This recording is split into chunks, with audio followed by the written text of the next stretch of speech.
आराधना करेंगे। जय बोले आदि प्रभु आदिश्वर आदिनाथ भगवान की, जय बोले पंचमनेश्वरी भगवान की।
कैसे करना, दोनों हाथों को ऊपर की ओर ऊर्ध्वगमन करना है कि अधोगमन करना है, ऊर्ध्वगमन।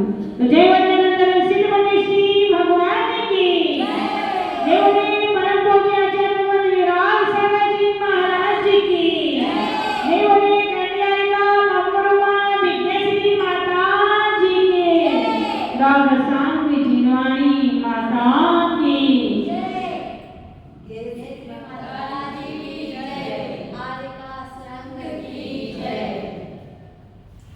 कभी विचार किया कि इन 10 लक्षण पर्व जो चल रहे हैं इसमें शुरू में भी उत्तम क्षमा आती है और बाद में भी उत्तम क्षमा, ऐसा क्यों? कभी विचार किया क्या? बाकी सब धर्म में एक बार है, लेकिन क्षमा पर्व 2 बार है। एक तो क्षमा पर्व है आज और लास्ट में क्षमा वाणी पर्व। तो ऐसा क्यों? तुम दोनों जन बैठ जाओ जरा। एक ने भी डिस्टर्ब किया ना, नीचे भगा देंगे। तो क्षमा पर्व आज हम बात करेंगे, क्षमा पर्व, क्षमा 10 लक्षण पर्व के बारे में। ये 10 धर्म, ये 10 लक्षण पर्व हमारे जीवन में क्या महत्व रखते हैं और बाकी और भी पर्व हमारे जीवन में क्या महत्व रखते हैं, आज हम विचार करेंगे। बाकी जो भी पर्व आते हैं, आप देखो रक्षाबंधन है, दिवाली है, तीज है, और भी चीजें जितने भी धर्म आते हैं, वही सब धर्म या वही सब पर्व आपको राग की ओर ले जाते हैं। कैसे राग की ओर ले जाते हैं कि उस टाइम आप बहुत ज्यादा अपडेट होते हैं, नए नए कपड़े खरीदते हैं, बहुत सारी चीजों का आप वहाँ उपयोग किया करते हैं, सस्ते सवरते हैं, गहने आदि वस्त्र आभूषण कपड़े सब कुछ नया लेते हैं, गाड़ी मोटर आदि आदि। लेकिन एक ऐसा पर्व है पर्युषण पर्व। ये व्रत, ये पर्व हमें वैराग्य की ओर ले जाया करता है, त्याग की ओर ले जाया करता है, हमारे अंदर पूर्णता की ओर ले जाने की क्षमता पैदा करता है। व्रत, उपवास, संयम, तप, त्याग करने की प्रेरणा दिया करता है। पूजा, आराधना, भक्ति करने की प्रेरणा दिया करता है और हमारे अंदर क्षमा गुण आ जाए ऐसा परिणाम उत्पन्न करने वाला पर्व राज पर्युषण पर्व। एक पर्व, इसी पर्व को क्या बोलते हैं? पर्व राज। राजा पर्वों में, सारे पर्वों में पर्युषण पर्व महत्वपूर्ण पर्व है। इसे राजा कहा गया है और जो राजा का काम किया करता है, अर्थात आपके जीवन में राजयोग उत्पन्न करने वाला ऐसा पर्व हुआ करता है। इसलिए इन पर्वों में हमें अपने भावों को, परिणामों को शुद्ध करना चाहिए, हमारे विकारी भावों को शुद्ध करना चाहिए। क्रोध रूपी, क्षमा का उल्टा क्या है? क्रोध, और क्रोध का उल्टा क्या है? क्षमा। तो हमें हमारे इन क्रोध रूपी परिणामों को श्रद्धांजलि दे देना चाहिए, क्योंकि आपने सुना रखा है, शास्त्रों में पढ़ रखा है कि जब बच्चा था, उस बच्चे ने क्या किया कि नोट का बिस्तर चूल्हे में डाल दिया था और पत्नी ने देखा कि इसने पूरे के पूरे पैसे जला दिया। उसे क्रोध इतना आया, उसने उस बच्चे को उठाया, चूल्हे में डाल दिया। क्रोध में व्यक्ति की सोच में समझने की बुद्धि खत्म हो जाती है। हैवान का रूप ले लिया करता है, हैवान का रूप धारण कर लिया करता है। इसलिए हमें हमेशा ध्यान रखना चाहिए कि जब क्रोध आए तो हमें क्रोध को कितनी देर तक रखना है। क्रोध में व्यक्ति सुसाइड कर लेता है, क्रोध में व्यक्ति आत्महत्या कर लेता है, क्रोध में व्यक्ति इस हद तक लड़ाई कर लेता है कि कोर्ट कचहरी करने लगता है। क्रोध में व्यक्ति कई जन्मों तक पछतावा करने जैसा कृत्य कर दिया। कई समय तक उसे उस गलती का एहसास हुआ करता, लेकिन जब चिड़िया जित गई थी तब पछताई हो गया। जब गलती का परिणाम निकल के आता है, जब गलती का रिजल्ट निकल के आता है, जब वो कर्म हृदय में आता है, तो आप देखते हैं कि कई जीव पैरालाइज होके लगे हैं, कई जीवों के लकवा मार गया है, किसी को कैंसर हो गया है, ये सब क्यों हुआ? ये दुष्कर्म का ही फल है। अब भगवान से बोलते रहो, ऐसा कौन सा कर्म किया था कि हमारे साथ ऐसा हो रहा है, ऐसा हो गया है, ऐसा क्यों हो रहा है? जो व्यक्ति बेड में पड़ा हुआ है, उससे पूछो कि नर्क कहाँ है, वो आपको अच्छे से बता देगा कि नर्क कहाँ है। कहीं अलग से नहीं है, कोई बोलता है स्वर्ग ऊपर है, नर्क नीचे है। यह सरस कुछ भी नहीं। आदमी अगर अच्छा है तो स्वर्ग है, और आदमी अगर बुरा है तो नरक है। बुरे कर्मों का फल। अभी हम जब समोसा खाने में रुके थे मंदिर में, वहाँ कुछ बहुत सारी दीदियाँ रहती हैं, और एक दो दीदियाँ बुजुर्ग हो गई हैं और कब चले जाए या ना चले जाए, ऐसा स्वास्थ्य खराब भी है। तो जब उनसे बोलते आप लोगों को पानी क्यों नहीं देते, आप इन लोगों के साथ ऐसा व्यवहार क्यों करते? बोले जब यंग थी तो आगे होती थी, बोले तो इतना लड़ाई झगड़ा करती थी, इतना वो करती थी कि अब किसी को उन पे दया भी नहीं आ रही। अब तो हर समय आप बलवान नहीं रहेंगे, एक ना एक समय तो आपको भी पहाड़ उठ के नीचे आता है। एक दिन तो आपको झुकना पड़ेगा। एक दिन जब समय निकल गया, तब आपने व्यवहार बनाया नहीं, तब आपने तानाशाही किया, हुकूमत किया, हिटलर बना किया। लेकिन जब आपका तो आपका हिटलरपना का परिणाम मिल रहा है कि आज कोई आपको पूछने वाला नहीं है, आज आपकी कोई सेवा करने वाला नहीं। क्यों? क्योंकि तुमने लोगों के दिल में विष का जहर भर दिया है। वो चाहते हुए भी आपको छूना पसंद नहीं करा। क्यों? क्योंकि आपने उसे प्रताड़ित किया था। आज उसका मौका आया है, वो आपको ध्यान नहीं कर पा। एक कहानी याद आ रही है कि एक गांव में, जंगल में एक राजा शिकार के लिए जाता है और काफी अंदर चला जाता है कि वह रास्ता भूल जाता है। क्या भूल जाता है?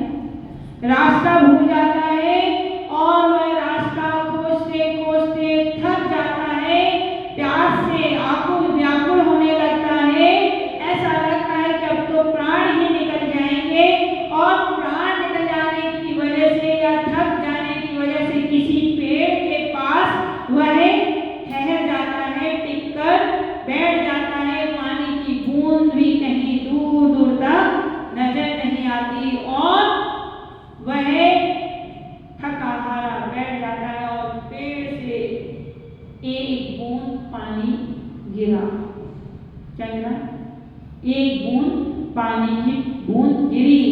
उसने विचार किया कि यहाँ कहीं ऊपर पहाड़ में पानी का स्रोत है, तो वहीं से ये पानी आ रहा है। उसने पत्ते का एक दोना बनाया और पानी टप टप टप करके पानी जैसे ही कटोरा भरता है और वह पीने के लिए जैसे ही होता है, एक पक्षी आता है, तोता आता है और उस दोने को गिरा देता है। राजा को गुस्सा आया, फिर उसने प्रयास किया, फिर पानी झेलता है, फिर उस पेड़ से टप टप टप कर पानी इकट्ठा करने लगता है। काफी समय लगता है उस दोने को भरने में और जैसे ही पीने योग्य होता है और मुंह तक ले जाता है और इतने में फिर वो तोता आता है और फिर गिरा देता है। ऐसा कई बार हुआ। अब राजा को इतना क्रोध आ गया, इतना क्रोध आया कि उसने सोचा कि अब की बार अगर इसने ऐसा कुछ किया तो मैं इसे चाबुक से बहुत मारूंगा, सबक सिखाऊंगा। अब अभी कभी कभी होते ना, आने दो मेरा टाइम, तो तब मैं सबक सिखाऊंगा, तब मैं बताऊंगा। ऐसे परिणाम नहीं करना, निदान हो जाता है, निदान बंद बन जाता है और फिर हमें उसे भोगना पड़ता है। इसलिए कभी भी निदान नहीं करना। आप कहाँ उत्कृष्ट नदी में जाने वाले थे, निदान करके वापिस वहीं आना पड़ेगा उससे बदला लेने के लिए? नहीं। तो ऐसे कर्म का संचय नहीं करना चाहिए। जब चौथी बार वह दोने में पानी इकट्ठा करता है और फिर से के आके वो तोता गिरा देता है, तो उसने उस चाबुक से उसे खूब जोर से मारा तो वह उड़ते उड़ते काफी दूर जाके वह तोता गिर गया। अब उसने सोचा कि मैं कब तक ऐसा झेलते रहूं, मेरे तो सहन नहीं हो रहा है, प्यास से आकुल व्याकुल हो रहा है। और वह पेड़ की सहायता से पहाड़ पर चला जाता है और वहां जब देखता है तो विशाल काय अजगर, कौन? विशाल काय अजगर वहां रहता है और उसके जहर टप टप करके गिर रहा था। और जब उसने उस अजगर को देखा और उन बूंदों को देखा तो उसे पता चला कि वह तो जहर का प्याला था और वह पक्षी मेरी जान बचाने के लिए उस प्याले को बार बार चोंच से गिरा दिया करता था, झपट कर गिरा दिया करता था। उसे बहुत पछतावा हुआ, लेकिन कहते हैं ना, चिड़िया चल गई खेत में पछताए बोल क्या। अब वह विचार करने लगा, रे इसने तो मेरे प्राण बचाया और मैंने उसके साथ क्या किया। जल्दी जल्दी फटाफट वहां से फिर नीचे उतरा और उसी जगह में जाकर उस तोते को देखता है। तब तक तो बहुत देर हो चुकी थी, वह प्राण पखेरु हो चुके थे, उस तोते के प्राण चल बसे थे। कहने का अभिप्राय कि उस व्यक्ति ने क्रोध में उस तोते को मार दिया, वह तो उसकी जान बचा रहा था, वह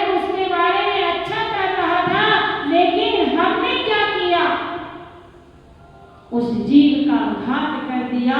क्रोध में व्यक्ति ऐसे भाव बना लेता है, उसी प्रकार जिस प्रकार से उस माँ ने उस बच्चे को चूल्हे में डाल दिया था, और जैसे ही पति आया उसने देखा कि इसने मेरे बच्चे को चूल्हे में डाल दिया, वो आया उसने उसको उठा के चूल्हे में डाल दिया।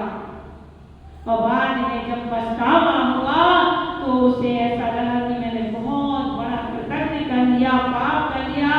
अंत में वह भी अपने आप को मार डालता है, समाप्त कर देता है।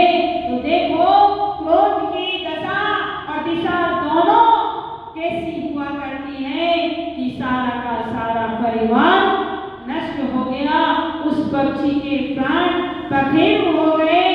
अब वह विचार में करा तो अब क्या कर सकता है? तो कहने का अभिप्राय ये है कि अपने जीवन में क्षमा धर्म को धारण करो। कोई कुछ बोलता है तो बोलने दो। उसके बोलने से एक गली से पागल आदमी जाता है, बहुत कुछ बोलता है, तब तुम उसको लेते क्यों नहीं है? क्योंकि तुम्हारी थिंकिंग में ऐसा है कि तुम पागल है। ये व्यक्ति पागल है, ऐसे अनाप शनाप बोलते रहता है, इसलिए आपको उसके शब्द बुरे नहीं लगते। ऐसे ही जब कोई व्यक्ति अनाप शनाप बोलता है, गलत लैंग्वेज का प्रयोग किया करता है या गलत व्यवहार हमारे साथ किया करता है, उस समय हमें सोच लेना चाहिए कि ये व्यक्ति इसी परिणाम, इसी प्रकृति का है। इसके साथ अगर हम लग गए तो हम भी इसके जैसे हो जाएंगे। जब दो लोग आपस में लड़ते हैं तो देखो, कभी किसी को लड़ते हुए देखा क्या? रोज ही देखते होंगे।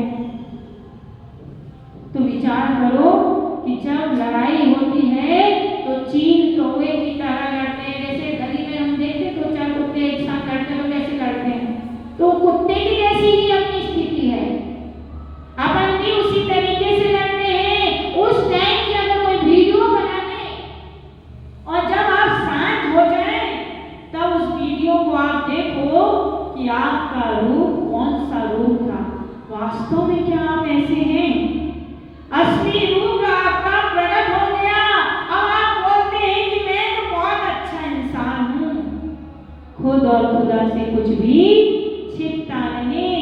अच्छा इंसान बनने के लिए बहुत मेहनत करनी पड़ती है, बहुत पुरुषार्थ करना पड़ता है। जब माता जी महाराज जी आहार लिया करते हैं या जब समाज के उपसर्ग हुआ करते हैं, उस टाइम कैसी क्षमता रखते हैं साधु लोग।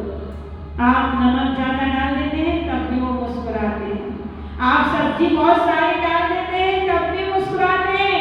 आप गरम गरम कढ़ी दाल हाथ में दे दिया करते हैं तब भी वो मुस्कुराया करते हैं। और सब भी ये विचार करते हैं कि नादान है ना? क्या विचार करते हैं कि नास्तिक है, उसे ज्ञान नहीं है कि कैसा रहना चाहिए, किस प्रकार रहना चाहिए। कभी नमक की जगह फिटकरी खिला देते हैं, दाल भी उसी में, सब्जी भी उसी में, पापड़ भी उसी में, कोई कोई तो ऐसे भी आते हैं कि खीर भी उसी में देके चले जाते हैं। आप विचार करो, क्योंकि उनको घर जाना है, जल्दी जल्दी काम निपटाना है और 5 मिनट में आओ, जल्दी से दौड़ चले जाओ। अब चल रहा है, खीर खा रहे हैं, अब हमने अपने पापड़ वापड़ लाए उसमें डाल दो, खा लो ना माता जी। कोई बिस्किट लाए वो डाल देता है, कोई कुछ लाता है तो वो डाल जाता है। हमने अपने फल लाए हैं तो फल खिला देता है। अब बताओ, विरोधी चीजें हैं, उल्टी हो जाती है, पित्त भर जाता है, घबराहट होने लगती है। अब आपने औषध दान किया कि आहार दान किया कि जहर दान किया? अगर खाया तो ऐसा बाहर निकल गया तो फिर क्या मतलब? आपको तो ये सोचना चाहिए उस समय जो चल रहा है वो दे दे, हमारी वस्तु बाद में चल जाएगी। नहीं, हम तो लाए हैं, हम ही चलाएंगे, अब भी चलाएंगे। कभी कभी तो मन में आ जाता है, हम लोग भी थोड़े बहुत तो इंसान हैं ही, अभी सिद्ध नहीं हुए हैं। कभी कभी मन खराब हो जाता है, लेकिन ऐसा नहीं कि रिप्लाई करें, ऐसा नहीं कि क्रोध करें। उस टाइम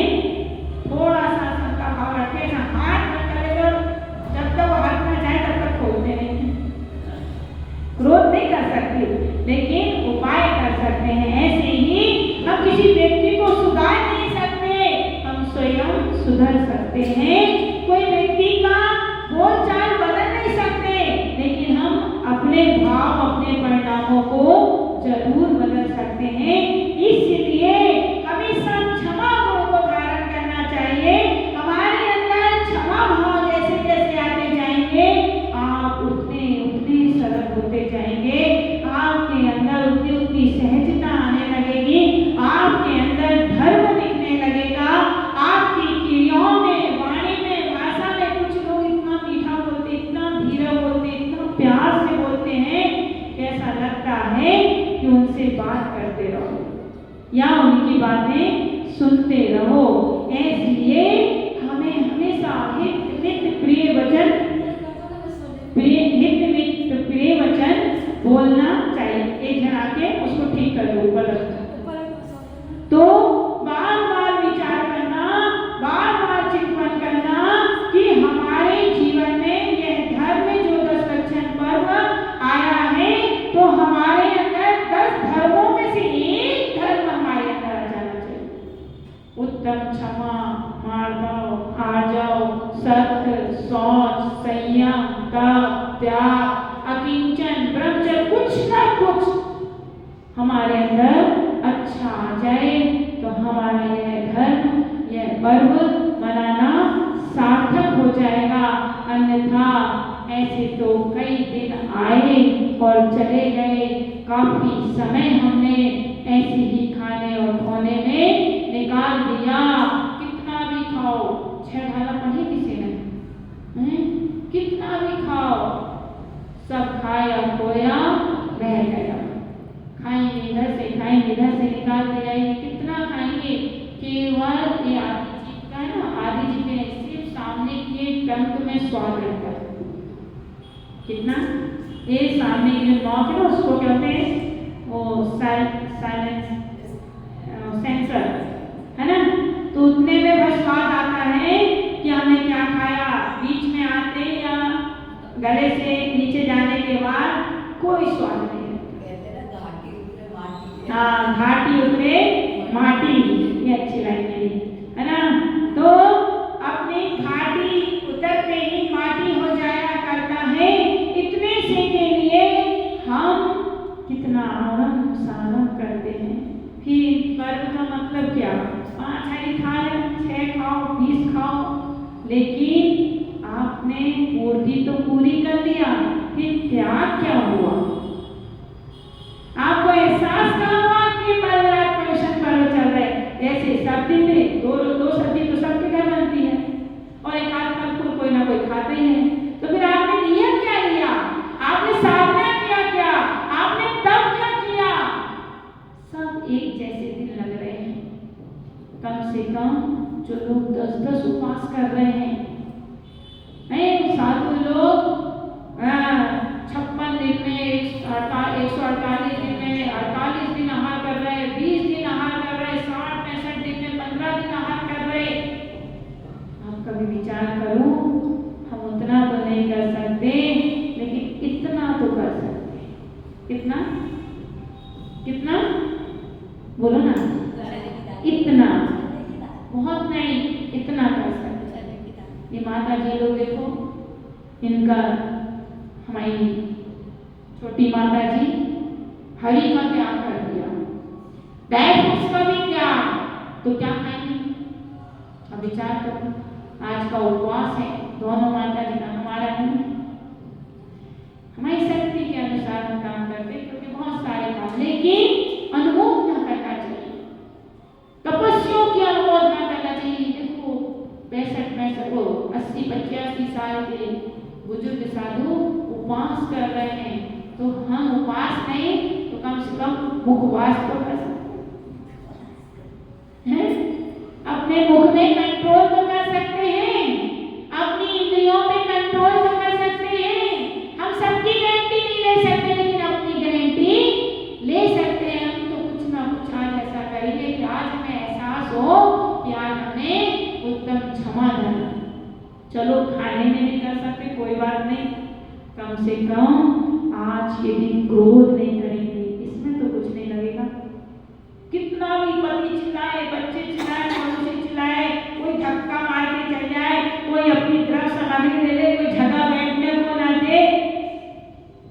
फिर भी क्या समता रखिए। समता तजना नहीं, समता भजना ममता तजना। आज के दिन कम से कम क्षमा गुण का धारण करें। कितना तो करें, बोलो कौन कौन करेगा? 1 2 3 4 5 6 7। आज लड़ाई नहीं करेंगे? नहीं करते? आज विजय होंगे गुस्सा करेंगे तो? अशोक भैया उधर बचाएंगे तो? उपवास है, बहुत बढ़िया। उपवास का मतलब क्या होता है? लंघन कर लो तो उपवास नहीं, अंतरंग बहिरंग दोनों के साथ जब उपवास होता है तब उसे उपवास कहा जाता है। अन्यथा क्रोध कर दिया तो उपवास नहीं, क्योंकि आपने क्रोध खा लिया, पेट भर गया आपका। क्रोध करने से तृप्ति आ जाती है ना मन, तो भोजन करने से भी तृप्ति आ जाती है। आपने क्रोध कर लिया तो आपने क्रोध को खा लिया, पचा लिया, तो आपने उपवास कैसे हुआ? आपका नहीं हुआ।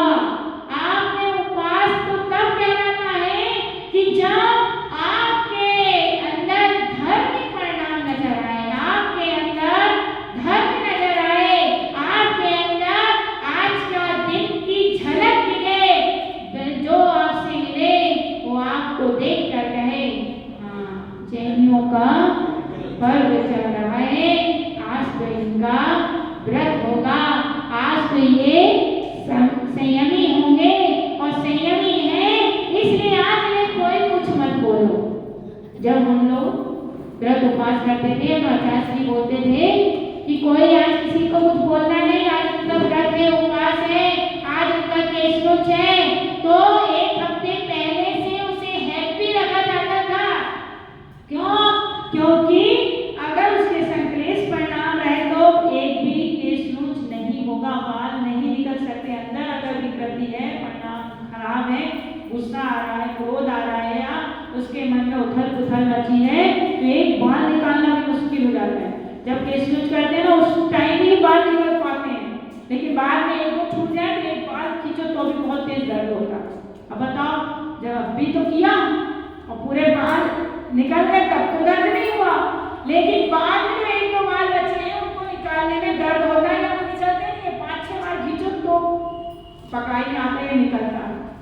अब विचार करो, क्योंकि उस टाइम विशुद्धि घट जाया करती है। लास्ट में पूरे केशवच कर लो, लास्ट में थोड़ा सा बचता है, उसमें पूरे केशवच में जितना टाइम लगा उतना टाइम यहाँ लगता है। क्यों? क्योंकि इतनी देर से आप सबका भाव रखते रखते रखते रखते और आखिर में पैर दुखने लगा, पीठ दुखने लगी, गर्दन दुखने लगा, हाथ दुखने लगी, तो परिणाम कैसे हो गए? ऊंचे नीचे हो गए। और जब ऊंचे नीचे परिणाम हो गए तो इतने से बाल निकालने में नानी याद आ जाती है।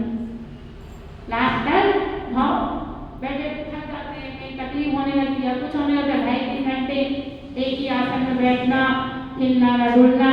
तो आप विचार करो तो भी फिर भी जैसे न तैसे पूरा करना पड़ता है और करते हैं, है ना?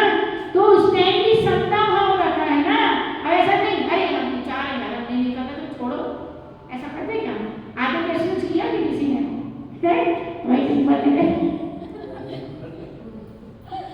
हमारी डिम्पल दीदी ने पहली बार कैसे किया, आगे केशवच का तो बहुत अच्छे से करा लिया, लेकिन आगे में तो एक बार को भी छुए में रोने लगी थी। तो कम से कम करी तो अपन तो उसकी अनुमोदना करते हैं कि केशवच उसके बाल बहुत मोटे बाल हैं और एकदम निकालो तो निकलेगा ऐसे, जो निकाले उसका हाथ कैंची काटने वाला था तो कैंची मोटी हो जाती है इतने बाल। तो फिर भी उसने केशवच कराया तो आज तक हमको उसका दृश्य दिखता है। हाँ, अंदर बैराग था, वो मैं भी करूँगी, मेरी भी इच्छा हो रही है देखनी, कर दिया। नहीं भी हुआ तो टीमर से कर देंगे उसका। अब टीमर से किया तो आधे नारायण आधे नारायण यहाँ गोरा दिखे और यहाँ पूरा काला दिखे। अब काफी दिन तक वो बहुत विचित्र भी दिखी, अजीब टाइप से लगी, लेकिन फिर भी उसने समता रखी, धैर्य रखा, इधर के काले दिखे, इधर के नीले नीले दिखे। तो काफी समय तक उसने उस पैसे को सहन किया, ये भी एक बड़ी बात है। तो कहने का अभिप्राय, पर आनंद तो आया, बोलती तो है कि मैंने भी एक बार महसूस किया था, मतलब दुख के साथ सुख का भी तो वेदन हो रहा है। तो ऐसे ही दुख में जो सुख का वेदन करने लगे, समझ लेना कि क्षमा पर्व हमारा सार्थक हो गया, सफल हो गया। आज का यह पर्व हमारे जीवन में उन्नति के ओर जाने वाला होता है। हम आज ये संकल्प करें कि कम से कम अगला बार आते तक, अगली बार का क्षमा पर्व आते तक क्रोध में हम क्या कंट्रोल करेंगे, क्रोध नहीं करेंगे। बहुत सारी ऐसी लड़ाइयाँ हैं जिनका कोई हाथ पैर नहीं होता, कोई मतलब नहीं निकलता, बिना वजह हम लड़ते रहते हैं, बिना वजह एक दूसरों को कुछ ना कुछ बोलते रहते हैं। अगर अपन अभी देखें तो बहुत सारे लोग कुछ ना कुछ बोलते हैं, है ना। अब आप विचार करो कि बहुत सारे लोग कुछ ना कुछ बोलते हैं, पर अपन अगर उनसे लड़ने जाए तो बात और बढ़ जाए और माहौल खराब हो जाए। लेकिन अपन रिप्लाई नहीं करेंगे तो एक बार बोलेगा, दो बार बोलेगा, तीसरी बार बोलेगा, लेकिन कोई असर ही नहीं होता। तुम दीवार से कितनी देर तक बात कर सकते हो बताओ? और अगर दीवार ने मुंह कर दी तो और कितनी देर तक बात कर सकते हैं? ऐसे ही जब तक हम रिप्लाई नहीं करेंगे तब तक हम सेफ हैं। और जैसे ही हमने रिप्लाई किया, हम जॉन कौन सा नाम है ना, जॉन उसमें चले जाते ना, अलर्ट रेड जॉन है ना, रेड जॉन में पहुंच जाएंगे। इसलिए हमें हमेशा समता परिणाम रखना है। उस जीव का घात क्रोध की वजह से हुआ था, ऐसे ही अगर हम रिप्लाई ना करें तो कम से कम हम स्वयं के पापों और कर्मों से तो बच जाएंगे। जो व्यक्ति जैसा कर रहा है वो वैसा भरेगा, बीज बोए बबूल के तो आम कहाँ से पाए। हमारा जीवन सार्थक सफल हो, ऐसी मंगल भावना के साथ बोलिए आदिनाथ भगवान की जय बोले परम पूज्य, जय बोले परम पूज्य आचार्य मोहम्मद विराट विद्या विशुद्ध सागर जी महाराज जी की जय। जय बोले परम पूज्य प्रज्ञा चमणी मम गुरु माँ श्री माता जी की।